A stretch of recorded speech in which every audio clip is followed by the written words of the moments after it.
Good afternoon, everybody, and welcome to our side event in response to the launch of the network, in short called IPNESA, standing for the Indigenous Peoples Network of Southern Africa. My name is Leslie Jansen. I am part of the Khoikhoi Indigenous community in South Africa. I'm also part of an organization called Jamma International, and we are standing in solidarity with the Southern Africa Indigenous network of Khoi and San indigenous communities who have come together, some 22 local community-based organizations, and they have formed a network which they're going to tell us more about. And the idea is that they chose this very historic venue in New York, in the heart of our Indigenous peoples movement, at the Permanent Forum to launch their network, which was recently launched in Cape Town, March 2024. We have a very esteemed panel from representing Southern Africa's Indigenous people as the founding members of this network. And they are, I'm going to start from my left, although they're each going to tell their own unique story. But I will kick off with Nicodemus Cooper from Botswana. We've got Tloko Melang Ngaka from Botswana as well. And then we've got Helena Steenkamp from South Africa, the Kalahari community up in the Northern Cape. And then we've got Soner Geria from the Kwe San community in Babwata National Park in Namibia. And then we've got our esteemed elder, Mr. Cicely Flair, from the Khoikhoi Indigenous community in South Africa. Firstly, we are very, very excited to be having this conversation, as I said, where these communities have come together and formed a network and taken their rights and power in their own hands to look after their resource rights issues. That said, I'm going to give over to our first speaker, Nicodemus Cooper, to just introduce the network and why it was necessary to form a network called IPNESA. What is it standing for? What is it aiming to do? Who is it representing? And anything else related to the network that is important for us to know. Thank you, Nicodemus. Thank you very much, Leslie. Greetings to everyone, and thank you very much for coming. I'm greeting those watching us live, also on social media. And my name is Nicodemus Cooper, as mentioned. I am from the Nama community, the indigenous community in Botswana, but we are all seen in South Africa and Namibia as well. And I'm representing the Nama community through their organization, or our organization called BW Nama Development Trust, which was formed legally, to represent the unified or collective voices of the Nama people in Botswana. And this organization forms part of the founding members of indigenous communities in Southern Africa, the Nama and the the San and the Khoi in Southern Africa, as founding members of this IPNESA, Indigenous Peoples Network of Southern Africa, which I'll be, introducing to everyone here. This network was formed basically to address issues and achieve these objectives. And I'm going to refer to my notes here. Don't be worried that I keep on checking out my notes. But it is very important because this is very historical, and it is very important that we address it and it is understood. By forming such a network, Southern African Network of Indigenous People can amplify our voices, protect our rights, promote the unique cultures and identities on regional and international platforms. We want, through this indigenous network, to preserve culture and traditions. Indigenous peoples often face cultural erosion due to globalization. This network will rather work on preserving languages, traditions, and knowledge systems unique to Southern Africa indigenous communities, the Khoi and the San. We seek to advocate for our rights. Indigenous peoples frequently encounter discrimination and marginalization. A network of this magnitude will provide a unified voice to advocate for our rights, including land rights, access to resources, and recognition of our distinct identities. This network will further allow us to have resource sharing and capacity building or capacity development, facilitating cultural exchange among different indigenous groups offers solidarity, which is very important, and mutual understanding. This can lead to shared strategies for addressing common issues and celebrating cultural diversity. We cannot do these things without bearing in mind the political representation. This network could engage with respective governments within Southern Africa and international organizations to ensure that policies and programs are inclusive of indigenous perspectives and needs. And I must also re-emphasize that at this juncture, it's Botswana, Namibia, and South Africa as the founding members. And we intend to expand these networks to other indigenous communities within Africa going forward. The other issue that we need to address in furtherance is the protocol. Why this resource protocol is important to this network. Land and resources are crucial for Southern African indigenous peoples within a network for several reasons. But overall, Resource Rights Protocol from the Southern African Network of Indigenous Peoples in Southern Africa perspective seeks to empower indigenous communities to assert their rights, our rights, protect our lands and resources, and shape our own futures in accordance with our cultural values and institutions.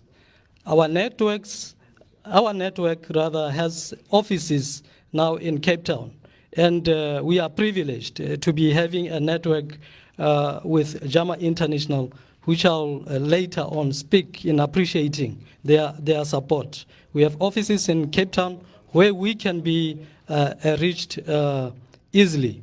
That is quite a mileage, as new as we are, that already we start on a good ground, having an office where we can be reached.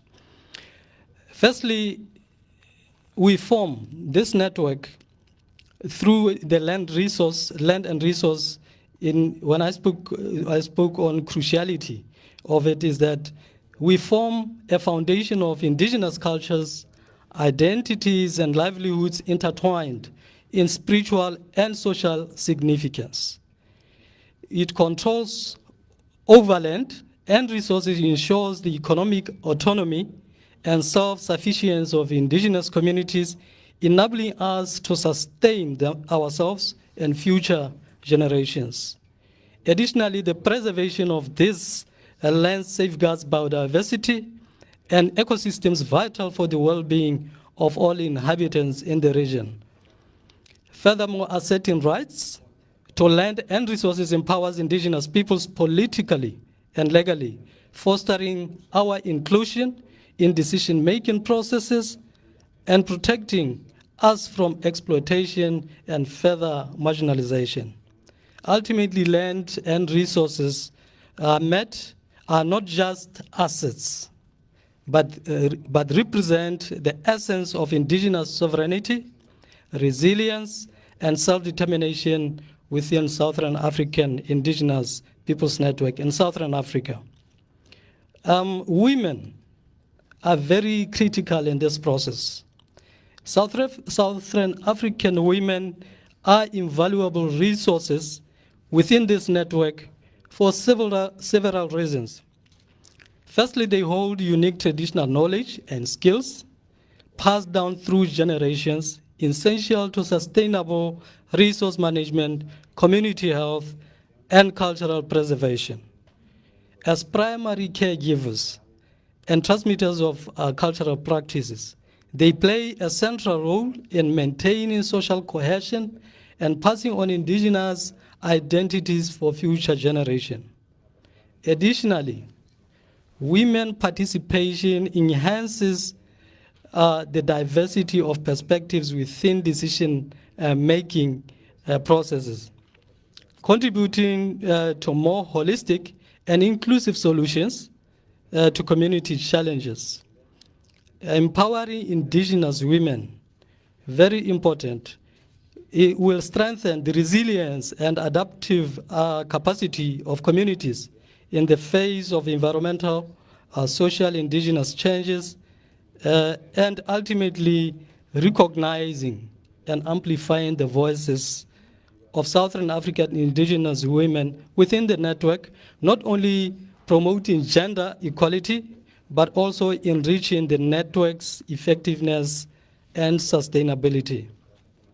These communities, most of them will find that they're always in the gateways of national parks, or they're living within national parks and game reserves, which in general terms protected areas by governments.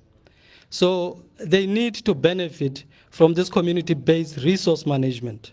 Indigenous peoples have an understanding of local ecosystems and sustainable resource management practices.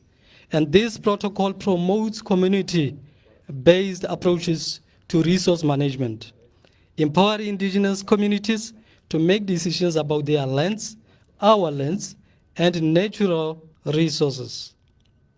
It is important in this note that a free, prior, and informed consent must be made a priority. The protocol emphasizes the principle of this notion, FPIC, FPIC, to ensure that indigenous communities have the right to give or withhold their consent to projects or developments that may affect our lands, resources, or livelihoods. This includes meaningful consultation processes that respect indigenous people's knowledge, culture, and rights. Equitable benefit sharing. Indigenous communities often bear the cost of resource extraction or development projects without reaping commensurable benefits. This protocol calls for equitable benefit sharing arrangements and ensure indigenous peoples receive their compensation for the use of their lands, our lands and resources, as well as opportunities for economic development and capacity building or development. It is also important that legal recognition and protection is recognized. The protocol advocates for legal recognition for us as peoples, indigenous peoples of Southern Africa through our network, and protection for indigenous peoples' rights, including the right to self-determination, cultural integrity, and collective ownership of lands and resources. This involves reforming national laws, policies to align with international human rights standards and commitments, such as those outlined in the UN Declaration of the Rights of Indigenous Peoples. And what a great platform that we have for us to bask in opportunities and networks to enhance this aspect. What is also important, we may not do all these things from an informed position if we don't do research, development, and documentation. And this is vital, it is a vital resource rights within a network of indigenous people within Southern Africa. And this is because of this several reasons. Research allows indigenous communities to document and preserve their traditional knowledge, cultural practices, and sustainable resource management techniques, safeguarding them from loss of misappropriation. Development initiatives tailored to indigenous perspectives and needs can empower communities economically, socially, and politically, enhancing their resilience and self-determination.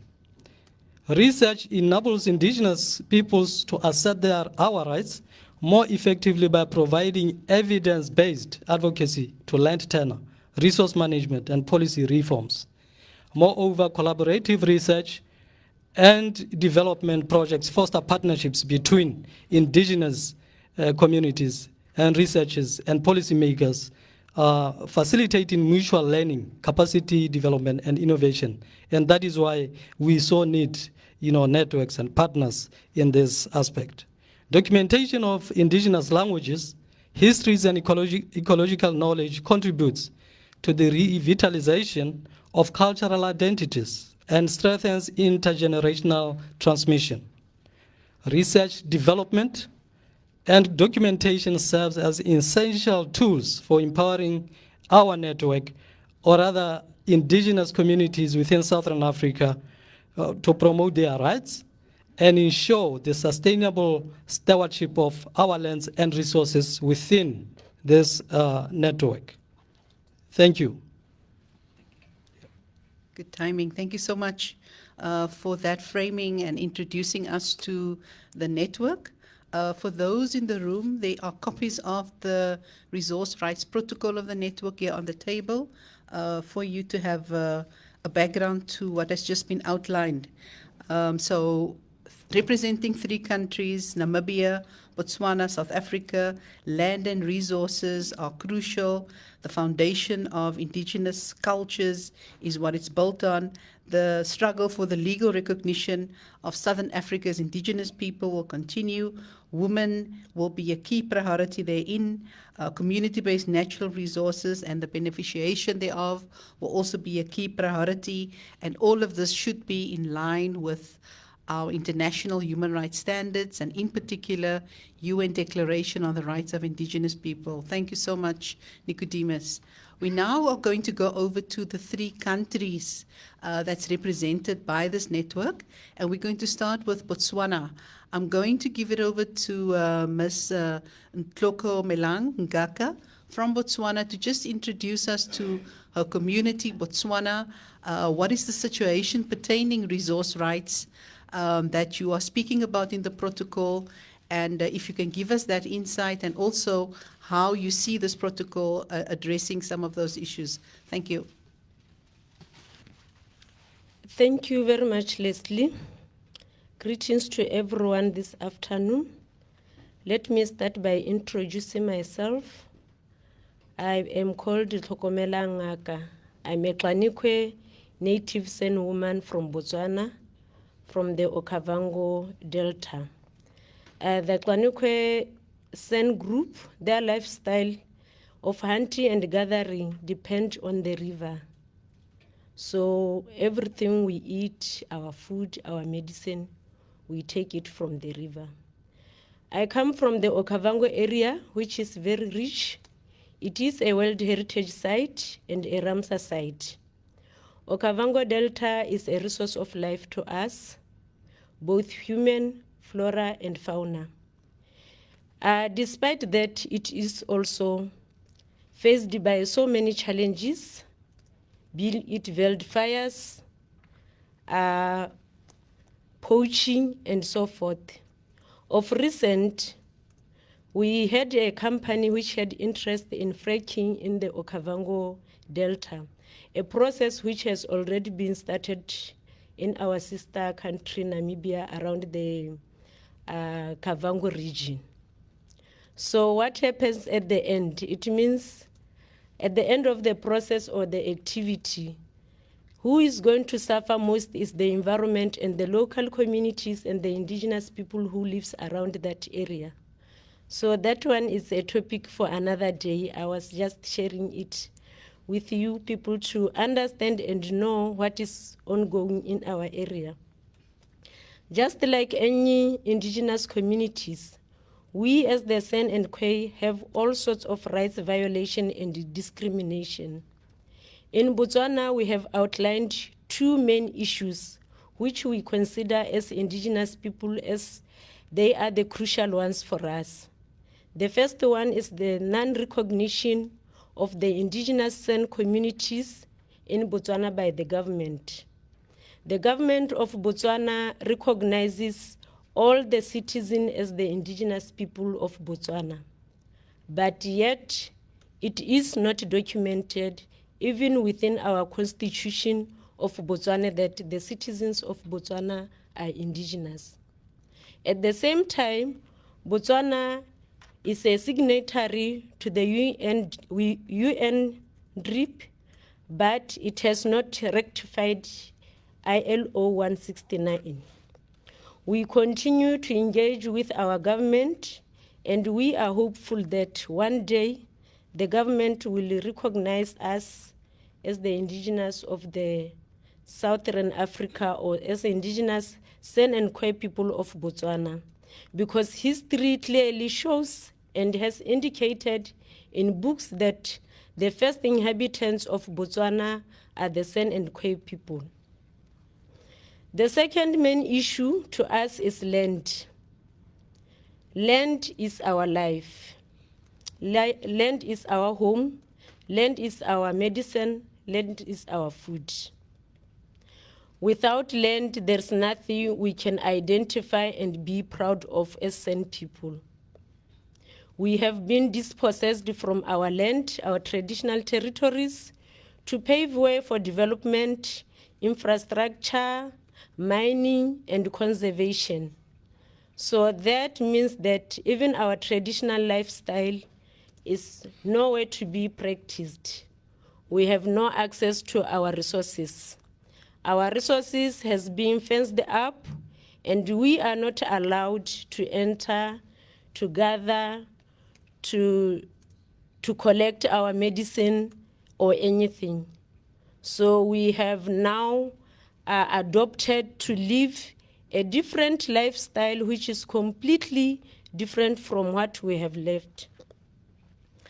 Today I'm very happy to be part of the New Hope IPNESA, our network, because I strongly believe that with IPNESA we are in solidarity going to address our issues, and we will have a collective voice of Southern African indigenous community.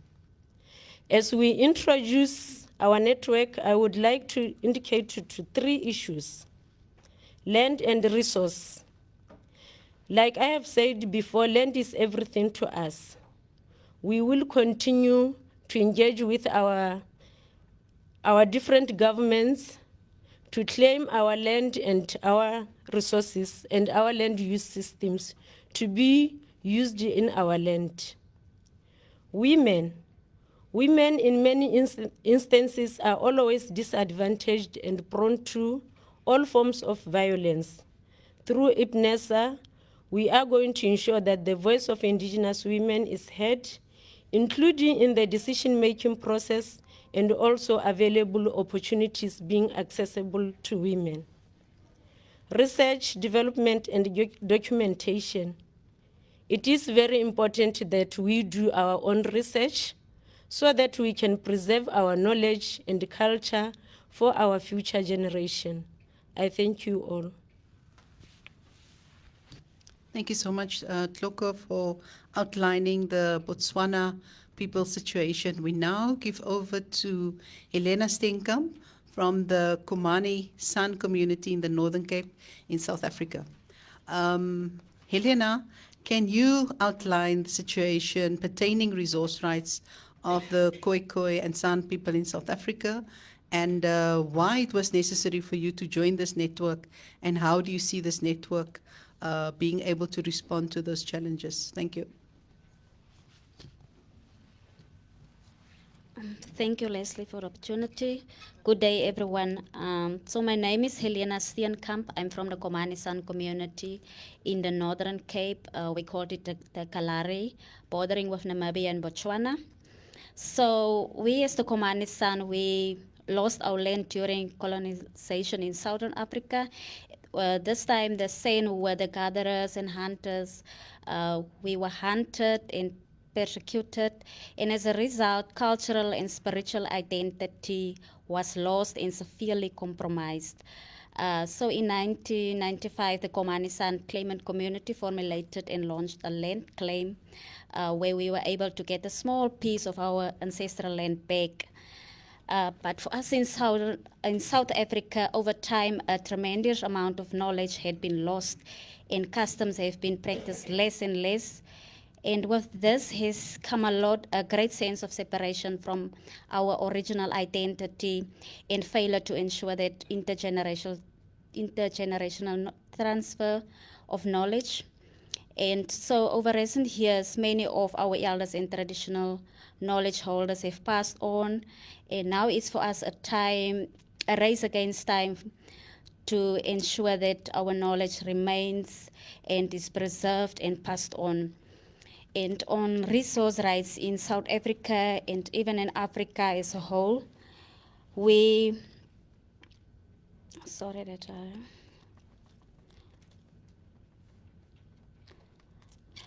I, we are very rich in natural resources like animal, wildlife, but land restitution and recognition of land rights have been a key issue for us as the Khoi and San peoples of South Africa. And despite constitutional protection, challenges persist in securing land rights and addressing these historical injustices. And we have challenges such as language and recognition. So we experience that we are not always recognized as Indigenous peoples due to we are not able to speak our Indigenous language that we lost due to colonialization. And on hunting rights, although we as a community got some land back, we are not able to hunt without a certain permit system, and the others, most of these communities who don't have access to the land to practice hunting. And on land use, access and control, although we as Khoi and San peoples have the right to land and it's guaranteed in our constitution, the Khoi and San still not have access to land or the use of our land even after 30 years. In the women, we are not able to transfer knowledge as we believe that we as women are the knowledge holders and become difficult for us due to access to land and natural resources. And we as Indigenous women believe that there's no future without us as the knowledge of we as women. And on biodiversity, we in South Africa, we were privileged that in terms of access and benefit sharing, in South Africa, we've been privileged to have signed the first industry-wide agreement in the world with almost 50 Indigenous peoples communities that will benefit from it in line with the Nagoya Protocol. There's a lot of resources we don't have access to, and we do hope that this network will be with this network, we will be able to have a unified voice and show solidarity so that we will be able to interact with governments and relevant stakeholders to tackle these issues on recognition and protection of our rights as Indigenous peoples of South Africa. So with this network, we really feel privileged to be part of it so that we know we can we do have the same issues as all Indigenous peoples, especially in Southern Africa, but the whole Africa and the world. So we do hope that this will, this is a new way for us to be able to have a voice in our communities and ensure that our voices are heard on all platforms, nationally, internationally. Yeah, thank you very much. Thank you so much, Elena, sharing your experience from South Africa.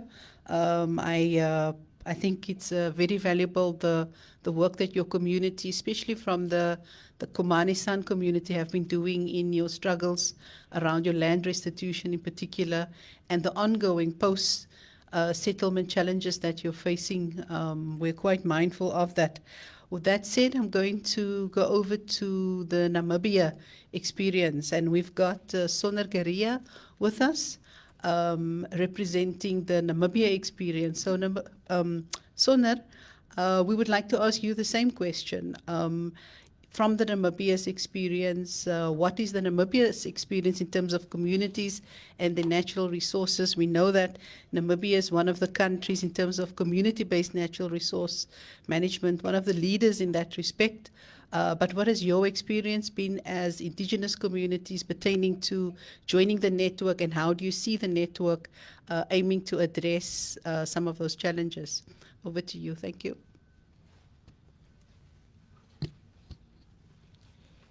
Good afternoon, ladies and gentlemen. Yeah, my name is Sona Giria. I am from Bobota National Park in Namibia, native from Kwe, and the language I'm speaking is Kwedam. I represent the Kwe San people of the Bobota National Park in the Republic of Namibia. We are the Kwe people from part of the San peoples of Southern Africa. Since the colonial epoch, our territory had experienced a turbulent history. We are still facing many challenges in our territory, which is our ancestral land. Our land is our heritage. Sorry. Our land is our heritage, and we are not maximally benefiting from it. In an attempt to secure full benefit from our natural resources, we have established a community-based organization called Keramashan Association. Keramashan had been advocating for the rights of our people, and to exercise and utilize natural resources.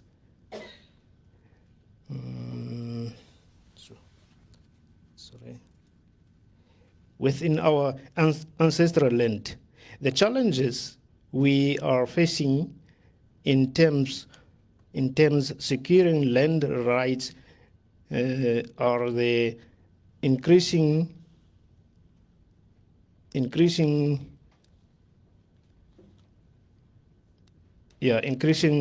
occupation of our territory by the neighboring ethnic groups. The neighboring ethnic group is moving into our territory in their great numbers. They even disregard the park regulations. Cattle are not allowed in the Bobota National Park, but these people are moving into the park with their cattle. We face marginalization because of the fact that we are in the minority. It is in cases like this that the United Nations Declaration on the Rights of Indigenous Peoples should be applied by the respect governments.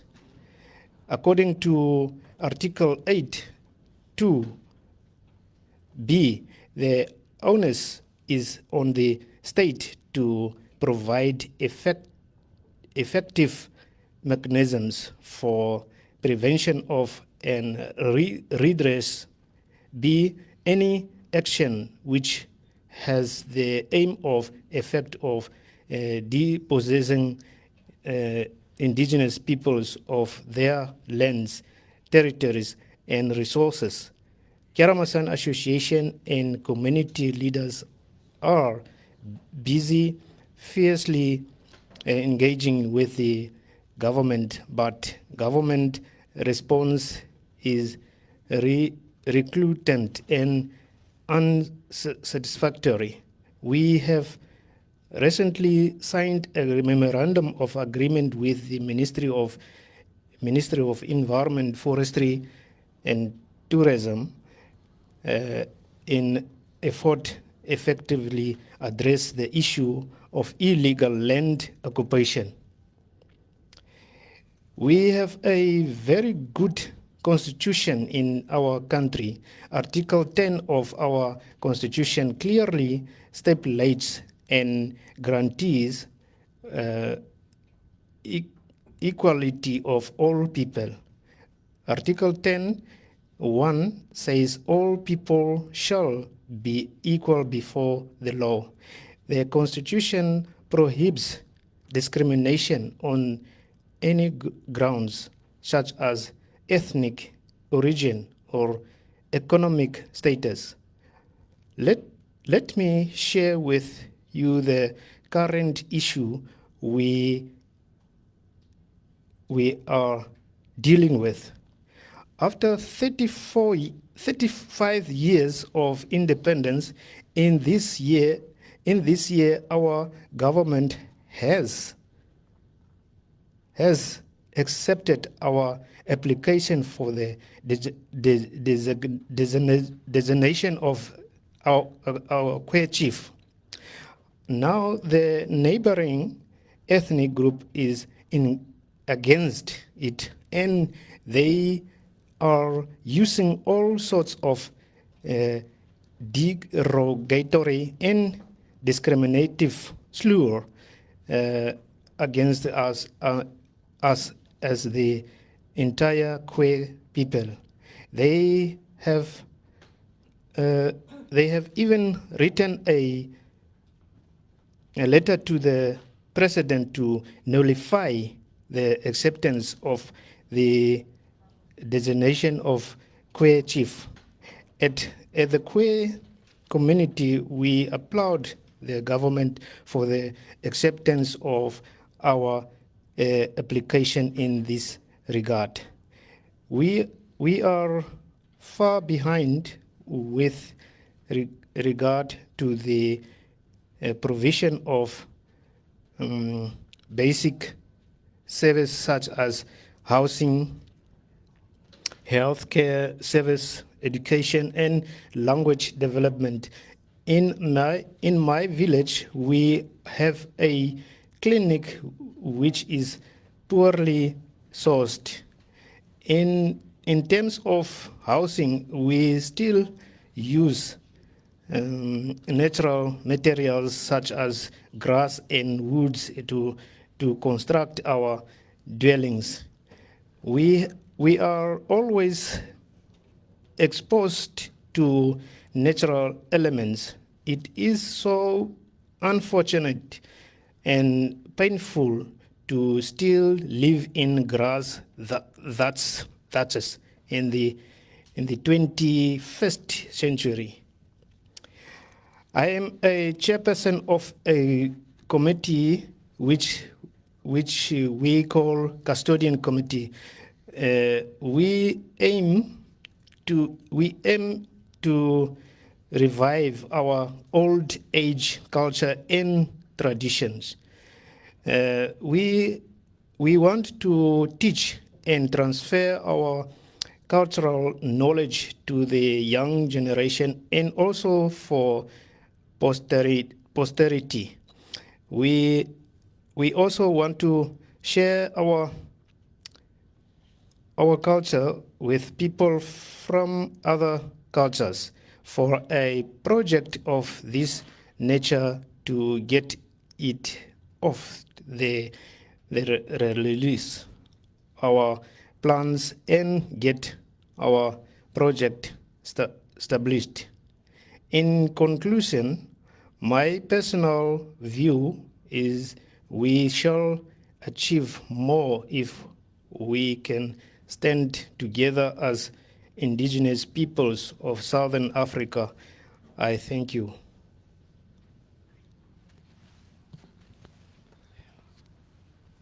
Thank you so much, Sonar, for outlining the situation in Namibia and your particular experience as the queer community.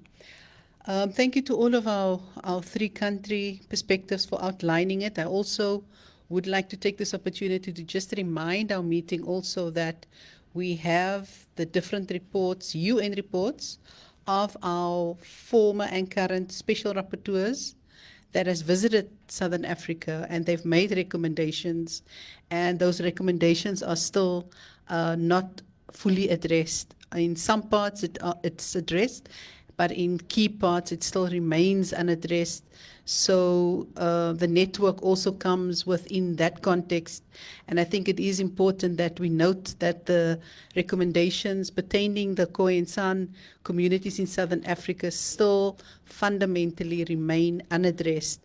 Although I think in terms of resource rights, there are a lot of important gains in Southern Africa.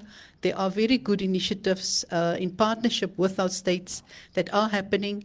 But in terms of the collective rights of the Khoi and San community, as you've stated correctly, your land, recognition, resource rights, that's work and struggles that continues. We also appreciate your protocol that you've outlined, because what I'm hearing is in terms of resource rights, you've given from Southern Africa your indigenous protocol as how you view resource rights from your particular challenges. So you are, in a sense, with this protocol saying, Southern Africa, partners, states, we are the indigenous people, and this is how we see resource rights being successfully implemented. These are our challenges. Come on board as partners and help address it based on our free prior informed consent, but also the particularities of our situation. Mr. Lefleur, as we close off, start winding up our event, as an Indigenous elder that's been walking the halls of the United Nations for the voices of Indigenous people in Southern Africa, you've listened to the network is now in place. They've got a protocol. We've got the UN recommendations that are still largely addressed. As we move forward, what are your closing reflections for the last minute and a half as we wrap it up? Thank you. Thank you very much. Thank you very much, Madam Chair. As indicated, my role is very small. It is just to wrap up and to summarize and to give my impression. I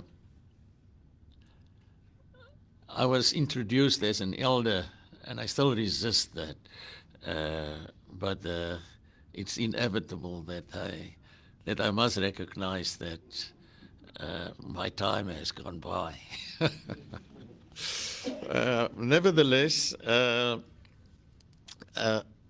I must give some perspective of my own role in this discussions here. I am a Khoi person from South Africa, from Cape Town and the west coast of South Africa. I'm a Griqua, that is the main tribe in the South African Khoi landscape. And we had been fighting this battle for the recognition of our people's right to natural resources, to land, to identity, to all of that. And I started that long ago.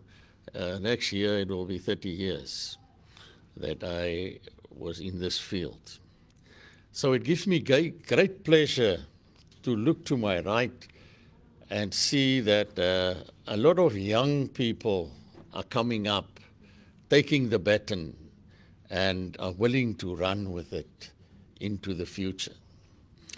That makes me feel almost to say, and I know I must not say it, but almost to say, mission accomplished.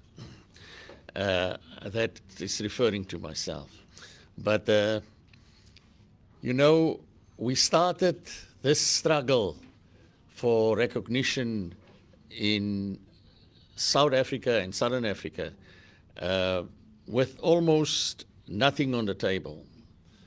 And today we have made a lot of strides, a lot of successes in our decades-long fight to get this rights being recognized. But in terms of land, we know that our constitutions is vocal and clear on the fact that land must belong to all the inhabitants of the country. But the indigenous Khoi and San people, who are the original landowners of Southern Africa, are not at this moment in time fully recognized as landowners. We are still at the bottom end of that recognition of land rights in South Africa and Southern Africa. The other one is identity. Like, we are part of this African concept of there are no indigenous peoples in Africa or in certain countries in Africa. We are all indigenous in the whole of the African continent.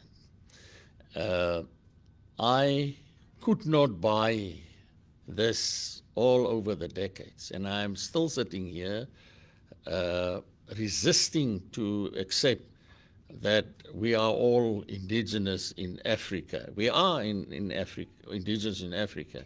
But if we come to Namibia, to South Africa, to Botswana, we are indigenous in, the Khoi and San people are indigenous in that area, that southern tip of Africa. And there are no doubt about that. And the governments try to deny that.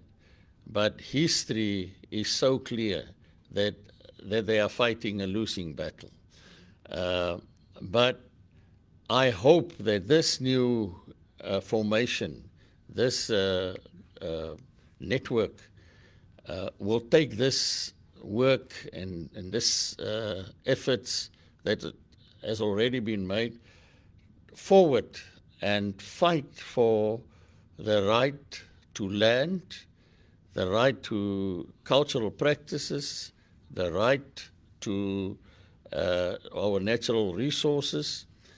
It was mentioned by Alina from South Africa that we, as the Khoi and San people of South Africa, made a major breakthrough when we registered the first ever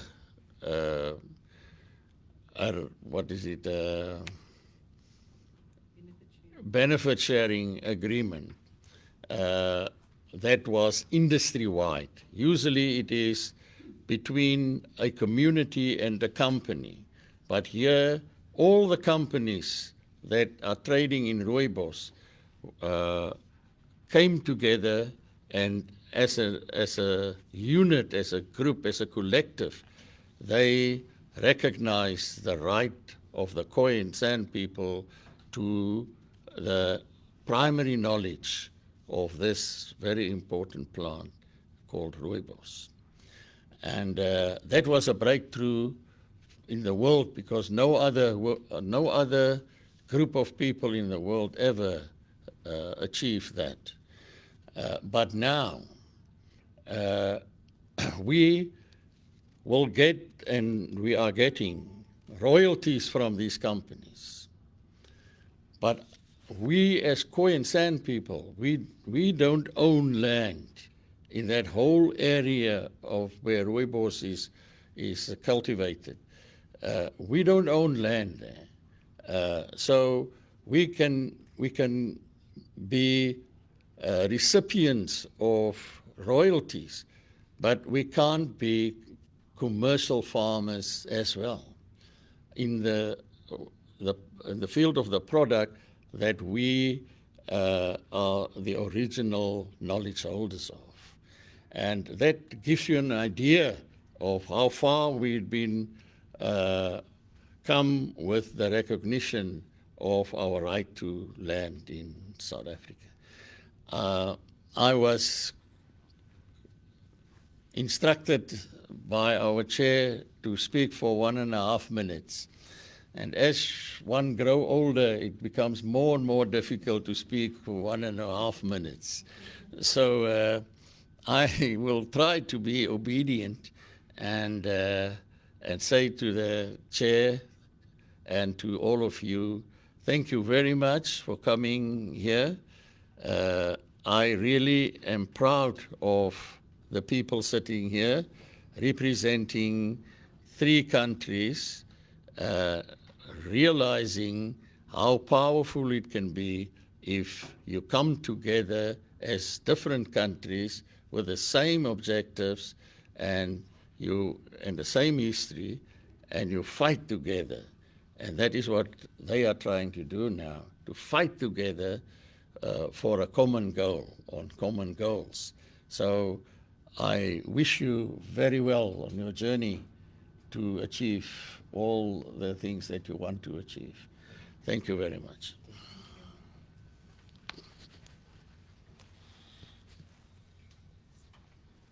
Thank you, Mr. Refleer, for that words of wisdom and guidance. We appreciate it. At this stage, we close our meeting, and I'm going to ask Nicholas Cooper to just do the vote of thanks for us as we end off. Thanks. Thank you, Leslie, and thank you, everyone.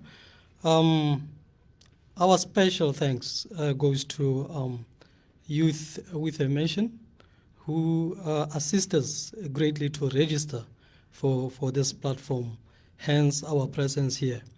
And of course, Jamma International for giving us the much needed resource of making it through, because we may have successfully registered, but not make it. But now we are here and we are very thankful. And of course, thanks extend to you here listening to us. And we are hoping that we've managed to put the message through, and then we will be reached out through our network, to explore partnership opportunities and support solidarity going forward. Thank you very much.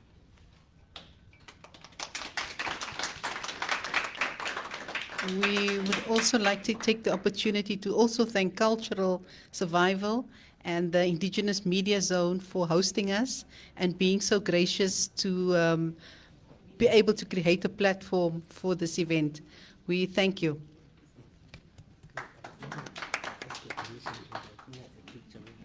Yes, okay. Thank you.